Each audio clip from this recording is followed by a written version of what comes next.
Hey guys, welcome back to another video. This is Gabe with Indigo Software, genuine Microsoft software for less. In today's video, we're going to talk about how you might go about choosing parts for your new PC build. Before we get into that, if you're interested in genuine Microsoft software at a great price, check out Indigo Software. We'll put links in the description box below. So without further ado, let's get started.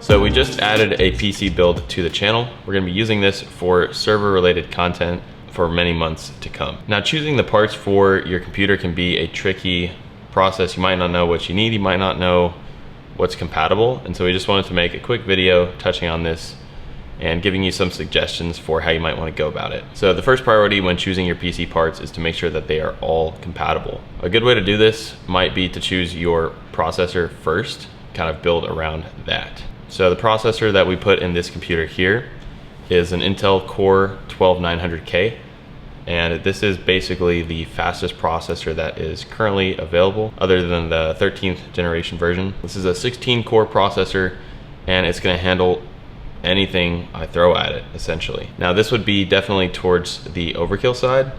You might need a processor that can just do basic processing tasks like internet browsing. So I would determine what your use case is, and then just do some research on different processors and what will be able to handle it or what might not be able to handle it. The next thing that we're gonna pick is the motherboard. The motherboard that we went with here is the MSI Intel Z690 Pro. And this is a pretty good motherboard. It's fairly modular with its design. It's compatible with the Intel. It has 3 PCIe slots. And this particular one I got also supports DDR5 RAM, and we'll get into that in a minute. Another important note we wanted to make early on is to actually choose your power supply last. Your power supply is going to need to accommodate everything that you're putting in your PC, and it's a good idea to future-proof this.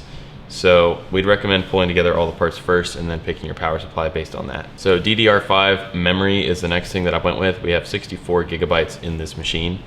And in order to run that memory, again, we needed the DDR5 compatible motherboard. Another reason for the particular unit that I selected. And then I also went with an M.2 SSD to put in here. Now, in terms of memory, how much you want is again going to be determined on your use case. If you're commonly multitasking with very processor intensive applications, memory could be important to you. For a typical editing or gaming machine, 32 gigabytes is recommended or more.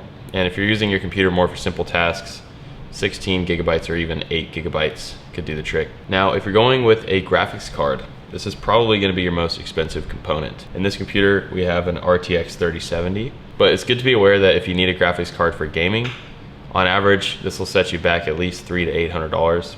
If you're gaming or if you're doing very heavy animation or something like that, we recommend researching specific graphic cards and what might be ideal for you. Now, last two things on this computer are the liquid cooler. I went with an all-in-one liquid cooling unit with the fans in the front and the radiator. This is basically going to guarantee that my processor can handle heavy loads and not be in danger of overheating. You're going to need some sort of cooling system. Again, just do your research and figure out what is needed for your processor or for your computing tasks. And then lastly, the power supply. So I needed the power supply to power everything in this computer and be able to handle the graphics card and all. And so in this case, I went with an 850 watt. Some of these things can be difficult to understand if you're a first timer. So just do your research and find out what people are recommending for your specific case. All right guys, so that's gonna do it for today's video. If you want an operating system such as Windows Server or Windows 11 or Windows 10 at a great price, check out Indigo Software. We'll put links in the description box below. If you enjoyed the video, we'd really appreciate a like, comment, subscribe, and share. And again, we thank you for watching. We'll see you next time.